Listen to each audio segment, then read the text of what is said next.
What if we could lure a virus to its own demise? Well, a team of virologists is researching how to get the HIV virus to make its home in red blood cells. If the virus took up residence in red blood cells instead of its usual white blood cells, its new home would lack the necessary equipment to reproduce and proliferate, since red blood cells lack nucleus, ribosome, DNA, ER, mitochondria. So without all of this, the virus would be at a dead end replication-wise and could potentially eliminate itself. So how do red blood cells survive without a ribosome, mitochondria, ER? I mean, they got like nothing going on in there. Well, they don't survive for long, only about 120 days. They start out with all the organelles and DNA and whatnot, and then during their differentiation, about day 3, they condense their nucleus to like 1/10 of its original size and then eject it out using asymmetric cell division, which then a macrophage comes by and eats the ejected DNA.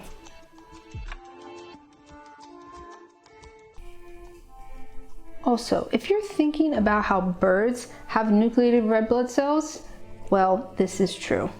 So all vertebrates besides mammals have red blood cells that retain their nucleus.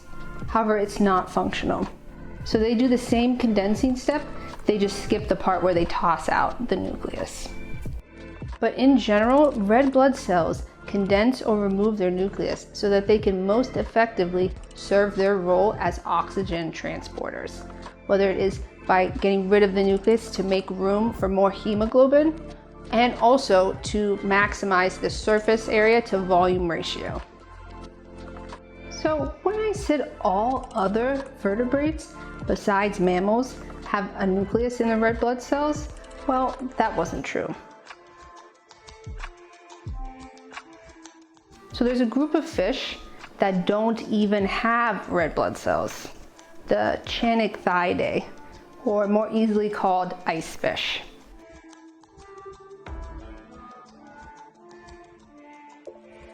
And their blood is not red, it's clear, like a yellowish, whitish, clear. Okay, so clarification again.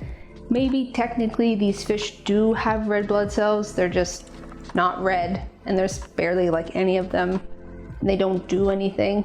So more importantly, these fish do not have hemoglobin. So that's the molecule in red blood cells that makes blood red, and most importantly, it is the molecule that carries the oxygen in your blood. Okay, so how do these fish do it? Like, we need hemoglobin to uptake and transport oxygen around our bodies and deliver it to our tissues. Like, why are they okay without hemoglobin? So these fish, in the absence of hemoglobin, they just have their oxygen straight up dissolved in their blood. And, well, it's not efficient. Their blood contains less than 10% of the oxygen content than the other fish around them with hemoglobin. So then, why is that okay? Their environment may partially explain some things. These fish live in cold water, like mad cold water. Hence the name ice fish.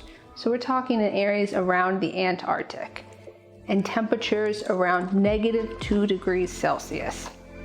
And since oxygen is more soluble in cold water, there is more oxygen in these seas than in warmer waters.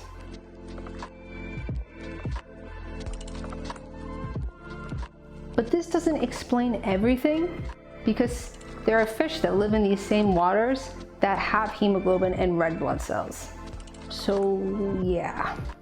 Also, these fish have some anatomical changes to their circulatory system to compensate for this reduction in oxygen carrying capacity, including an enlarged heart to be able to pump more blood, so they can pump roughly 4 to 5 times more blood than a fish of a comparable body size.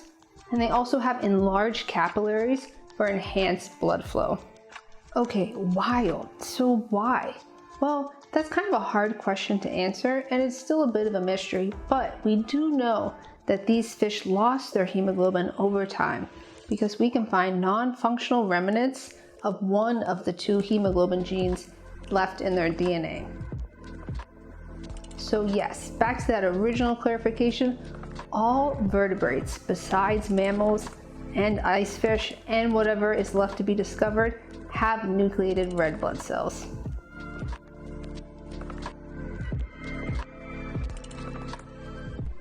So that was just one example of an exception to the rule. But in general, things diverge and adapt. What we think of as defining characteristics may not be defining in the future. Similarities and differences are not permanent.